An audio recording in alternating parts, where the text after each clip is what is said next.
তো ভারত একটা বিশাল রাষ্ট্র। এই রাষ্ট্রে দেখেন শিক্ষার্থীরা আন্দোলন করতেছে, শাহরুখ খান যায়া শিক্ষার্থীদেরকে বলতেছে আমরা তোমার সাথে আছি, হাত নাড়ায়া তাদেরকে সমর্থন দিতেছে। শিক্ষার্থীদের এই আন্দোলনে মমতা ব্যানার্জি সেই যায়া বলতেছে আমি আছি। এই যে শিক্ষার্থীরা আন্দোলন করতেছে, ভারতের ইন্টারনেট আমাদের দেশে দেখেন একটা দেশকে দেখে আর একটা দেশ শেখে। এদেশে যেভাবে ইন্টারনেট বন্ধ করা হয়েছিল, দিল্লিতে ভারতে যেখানে আন্দোলন হচ্ছে সেখানে ইন্টারনেট সব বন্ধ করে দিচ্ছে। মানুষের হাতে আর কোনো ইন্টারনেট নাই, মিডিয়ার মাধ্যমে আপনি সংবাদ প্রচার করবেন সেই সুযোগ নাই। পরিস্থিতি এমন হয়ে গেছে ভারতে, যারা জুলুম করে অত্যাচার করে এরা চিরকাল টিকবে না। তো আল্লাহ যদি চায়, ফেরাউনের পতন হয়েছে, নমরুদের পতন হয়েছে, মোদির পতন হইতেও সময় লাগবে না। কথা বলেন ঠিক কি না? এটা আল্লাহর ফয়সালা হয়ে যাবে। ছোট ছোট নিষ্পাপ বাচ্চাগুলো মাদ্রাসায় পড়তেছে, তাদের সাথে তারা খারাপ আচরণ করতেছে, মাদ্রাসা বন্ধ করে দিচ্ছে। মুসলিম যুবতী হেজাব পরে পর্দা পরে হেঁটে যাচ্ছে, তার হেজাব টেনে খোলা হচ্ছে। ওই দেশের এক স্বাস্থ্যমন্ত্রী দেখলেন না কি করলো? এক মুসলিম মেয়ে তার হাত থেকে পুরস্কার নিতে গেছে, ওই মন্ত্রী এরকম থাবা দিয়ে হেজাব খুলছে, অথচ বুড়া মানুষ, লজ্জা শরম নাই। থাবা দিয়ে খুলে এই মুসলিম নারীর চেহারাটা দেখার জন্য হেজাব খুলে ফেলে দিয়েছে মন্ত্রী। এই হলো ভারত, যেখানে অসংখ্য মসজিদগুলোকে তারা দাবি করতেছে এর আগে মন্দির ছিল। এর আগে কি ছিল? মন্দির ছিল। এই অজুহাতে মুসলমানদের ইবাদতখানা মসজিদ তারা ভেঙে ফেলতেছে, সেখানে মন্দির উদ্বোধন করতেছে। এক মন্ত্রী তো মন্দির উদ্বোধন করতে গিয়ে নিচে পড়ে গেল। এই জন্য আল্লাহ যখন ধরবে, নরেন্দ্র মোদীও পালাইতে বাধ্য হবে। শ্রীলঙ্কার ইতিহাস আবারও পূর্ণ মানুষ দেখবে, নেপালের ইতিহাস মানুষ ভুলে যায়নি, বাংলাদেশের ইতিহাসও মানুষ ভুলে যায়নি। এই জন্য যারাই যত বড় কথা বলুক না কেন, পৃথিবীর জমিনে যারাই বড় বড় ক্ষমতার চেয়ারে টিকে থাকার চেষ্টা করুক না কেন, পুরো জাতির মানুষ যখন আপনার বিপক্ষে চলে যাবে, আপনি একাই কিছুই করতে পারবেন না। সম্মানিত হাজিরিন,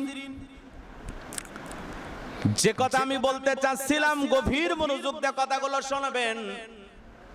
বিশ্ব নবীর প্রিয় সাহাবী তিনি বলেন, নবী করিম সাল্লাল্লাহু আলাইহি সাল্লাম বলেছেন, এই সমাজের পক্ষে বেশিরভাগ মানুষ, এই পৃথিবীর জমিনের বেশিরভাগ মানুষ শুধু পেশাব করার কারণে কবরের আযাব ভোগ করবে। পেশাব থেকে পবিত্রতা অর্জন না করার কারণে বেশিরভাগ মানুষের কবরে আযাব হবে, শাস্তি হবে। এই বিষয়গুলো আমাদের লক্ষ্য রাখা লাগবে। আল্লাহ রাব্বুল আলামিন আমাদের সবাইকে সঠিক বুঝ দান করুন, জোরে বলুন আমিন। ইবাদত যদি আল্লাহর কাছে কবুল করাইতে চান, তার পূর্ব শর্ত হলো পবিত্রতা। পবিত্রতা আব্দুল্লাহ ইবনে ওমর রাদিয়াল্লাহু তাআলা হতে বর্ণিত, তিনি বলেন, আল্লাহর রাসূল বলেছেন, পবিত্রতা ছাড়া কোনো সালাত কবুল হয় না। পবিত্রতা ছাড়া কোনো সালাত কবুল হয় না। আর হারাম মালের সদকাও আল্লাহর দরবারে কবুল হয় না। পবিত্রতা অর্জন না করলে আপনার সালাত কবুল হবে না। আবার হারাম মাল যদি কেউ সদকা করে, সেই সদকাটাও কবুল হবে না। এই বিষয়গুলো আমাদের জানা থাকার পরেও অধিকাংশ মানুষ আমরা এগুলো মানি না। হুজুর, এত কথা বলে লাভটা কি? আমরা এত আমল করতে পারবো না, আমাদের দ্বারা সম্ভব নয়, আমরা এরকম ভাবি। অথচ আল্লাহ রাব্বুল আলামিন এই পবিত্রতাটাকে কত পছন্দ করে। এই জন্য আল্লাহ রাব্বুল আলামিন বলেন, ইন্নাল্লাহা ইউহিব্বুত তাওয়াবিনা ওয়া ইউহিব্বুল মুতাহহিরিন। নিশ্চয় আল্লাহ রাব্বুল আলামিন তওবাকারীকে ভালোবাসেন, আর যারা পবিত্রতা অবলম্বনকারী আমার আল্লাহ রাব্বুল আলামিন তাদেরকেও ভালোবাসেন। এই জন্য পোশাকটা যেন পবিত্র থাকে, আপনার দেহটা যেন পবিত্র থাকে। নামাজ পড়তে গেলে কি লাগবে? কথা বলেন, কি লাগে? নামাজের ভিতরে বাইরে কত ফরজ? 13 ফরজ। কথা কোন বোঝেন নাই মনে হয়, এগুলো ভুলে গেছেন সব। এগুলো পড়ানোর দরকার নাই, সব আপনাদের মুখস্থ। তাহলে বলেন তো, নামাজ পড়তে গেলে পূর্ব শর্ত হলো পবিত্রতা অর্জন করা। আপনি গোসল ঠিক হয় না, মা মন্দিরে অনেকেই আমাদের স্ত্রীদেরকে মহাব্বত করে নেল পালিশ কিনে দেয়, এমন যে ঘুষলে ওঠে না। কি বলেন, আছে না? 3 পরল পইরে গেছে। কি মহাব্বত, কি ভালোবাসা! বিবিকে কিনে দেন, মেয়েদেরকে কিনে দেন। হ্যাঁ, নখগুলো বড় বড় রাখে, নামাজের কোনো খবর নাই। মেয়ে মানুষ অনেক বড় বড় নখ রাখে, দেখেন না? এটা নাকি স্টাইল, ফ্যাশন। ফ্যাশন পাইলো কোথা থেকে? নায়ক নায়িকাদের কাছ থেকে। তো এগুলো থেকে বিরত রাখতে হবে। এগুলো যেন হাতে পায়ে না দেয়। যেগুলো দিবে নরমাল ব্যবহার করবে, যাতে সাথে সাথে ধুইলে উঠে যায়। কিন্তু এমন দেশে যেটা ঘুষাও তোলা যায় না, তাহলে পবিত্রতা অর্জন করবে কিভাবে? এর নামাজ পড়বে কিভাবে? আপনার এই বিবি রান্না করে খাওয়াইতেছে। কোন বিবি? যে বিবি ওযু করে না, নামাজও পড়ে না। আপনি মুসলমান, একটু চিন্তা করেন না যে আমার ঘরে আমার যে স্ত্রী, যার পাশে আমি ঘুমাই, সে যেন নামাজি হয়। কি বলে? বউরে তো যৌতুকের জন্য পিটায় অনেক পুরুষ, বগুড়ার পুরুষ পিটায় না। আমি এর জন্য ধন্যবাদ দিই। কি বলে? আজকাল বউয়ের যে অবস্থা, দুর্বল স্বামী হলে বউরে পিটানোর ক্ষমতা নাই, উল্টার বউ তারে পিটায় মেরে ফেলবে। কথা বলেন ঠিক কিনা? নবীর সাহাবী বলতেছেন, 2টা কবরের পাশ দিয়ে নবী হেঁটে যায় আর ডেকে বলতেছেন, এই 2টা কবরের মধ্যে আযাব হচ্ছে বড় কোনো গুনাহের কারণে নয়।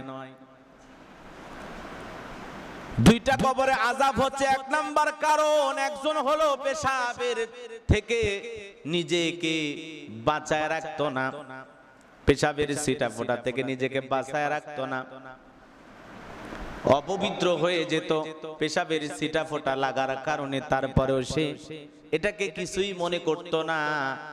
এই গুনাহের কারণে, এই বদখাসলাতের কারণে, পেশাবের ছিটা ফোঁটা নাপাক থেকে বেঁচে না থাকার কারণে তার কবরের মধ্যে আযাব হইতেছে, শাস্তি হইতেছে। মাঝে মাঝে তাকায় দেখেন না, কত মানুষের কবরের মধ্যে ধোঁয়া উঠতেছে, আগুন উঠতেছে, কত মানুষের কবরগুলো ভেঙে যাইতেছে।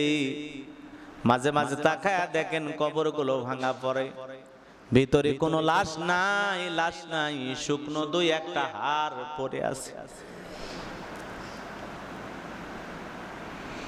এই কবর বড় কঠিন জায়গা, যেই কবরে নাই সাথী, নাই বাতি, নাই জানালা, নাই দরজা, নাই বন্ধু, নাই বান্ধব, নাই প্রিয়জন, নাই ঘুমানোর খাট, নাই দামি কোনো চাদর বিছানা। কেমনে থাকবেন একা একা অন্ধকার কবরে? পেশাব করলেন, টিস্যু নেন না, পানিও নেন না। আপনি মুসলমান, কেন আপনার দিলের ভিতরে পবিত্রতা অর্জন করার ব্যাপারে এতটা গাফেল কেন? আপনি কেন নিজেকে সংশোধন করার জন্য কাজ করেন না যে আমি মুসলমান, আমার শরীরটা পেশাব করার কারণে নাপাক হয়ে গেল, আমি ওযু বানাবো। আমি মুসলমান, আমার শরীরটা কোনো কারণে নাপাক হয়ে গেছে, আমি গোসল করে পবিত্রতা অর্জন করব। আমি মুসলমান, চলবো ফিরবো, আমার কদমটা যেন পাক কদম হয়, নাপাক কদমে আল্লাহর জমিনে আমি চলাফেরা করব না। এরকম দিলের ভিতরে একটা চিন্তা ফিকির নিয়ে আসেন যে আজ থেকে সব সময় আমি পবিত্র থাকব, সব সময় আমার ওযু থাকবে, আমি পবিত্র হয়ে আল্লাহর জমিনে চলাফেরা করব। কথা বলেন ঠিক কিনা? চিন্তা করলে ব্যাপার না। একটু যদি নিজের ভিতর থেকে চিন্তা করেন যে না, আমি আজ থেকে নিয়ত করলাম হায়াতের জিন্দেগিতে আল্লাহ তাআলা যতদিন আমারে জীবিত রাখবেন, বেঁচে রাখবেন, ততদিন আমি অপবিত্র হয়ে চলাফেরা করব না, আমি সব সময় পবিত্রতা অর্জন করে চলাফেরা করব। আমি যখন খাবার গ্রহণ করব তখনও যেন আমার ওযু থাকে, আমি পবিত্র হয়ে খাওয়া দাওয়া করব। আমি ব্যবসা বাণিজ্য করব, চলাফেরা করব, ক্ষেত খামারে কাজ করব, খেলাধুলা করব, দুনিয়াবি কাজকর্ম করব, তখন যেন আমার কি থাকে? ওযু থাকে। একটা মানুষ যখন এরকম সব সময় পবিত্রতা অর্জন করে থাকবে, ওই মানুষ কখনো জিনা করবে না, গুনাহ করবে না, পাপে লিপ্ত হবে না, তার এই পবিত্রতা তাকে মানুষ বানাবে। সে সুদ খাবে না, ঘুষ খাবে না, হারাম কাজ করবে না। এই পবিত্রতা অর্জনকারী সে তখন প্রকৃত তাকওয়াবান হয়ে যাবে, আল্লাহ ওয়ালা হয়ে যাবে। এই পবিত্রতা অর্জন করতে করতে তার ভিতরে যত নাফাকি আছে সব দূর হয়ে যাবে, নিজের ভিতরটাও পবিত্র হয়ে যাবে। কথা বলেন না কেন? রাগ করতেছেন? আজকে সমাজ নাফাকি দিয়ে ভরে গেছে। গান শোনা, অশ্লীলতা, উলঙ্গপানা, বেহাপানা, হই হুল্ডা, কবরের আযাবের কথা চিন্তা নাই।